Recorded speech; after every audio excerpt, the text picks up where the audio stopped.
I'm Matt Gelka in Washington, where the details of Phase 1 of a potentially historic peace deal between Israel and Hamas are starting to emerge.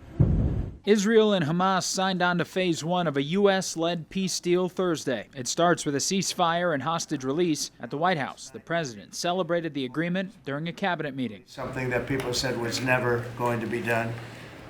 We ended the war in Gaza and really, on a much bigger basis, created peace.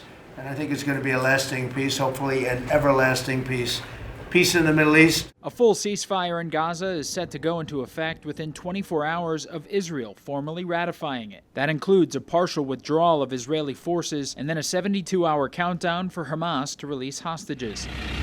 There's believed to be about 20 remaining living hostages and the remains of 25 others. We are getting the hostages back on Tuesday, Monday or Tuesday. And that'll be a day of joy. I'm going to try and make a trip over. The deal represents a breakthrough in a 2-year war that started with the deadliest massacre of Jewish people since the Holocaust. Gaza's health ministry has said nearly 70,000 Palestinians have since died, with the country in a humanitarian crisis.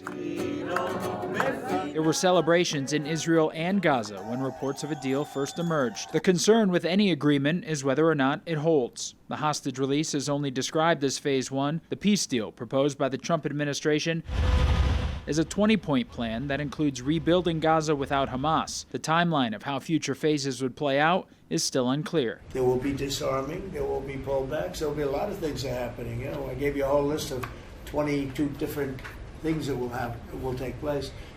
And I think it'll take place, and I think you're going to end up with peace in the Middle East. But we have to get our hostages back. And we weren't going to do it at the end, we're going to do it at the beginning. President Trump says he's been asked to address the Knesset, Israel's parliament, and that speech could take place as early as this weekend. Reporting in Washington, I'm Matt Gelka.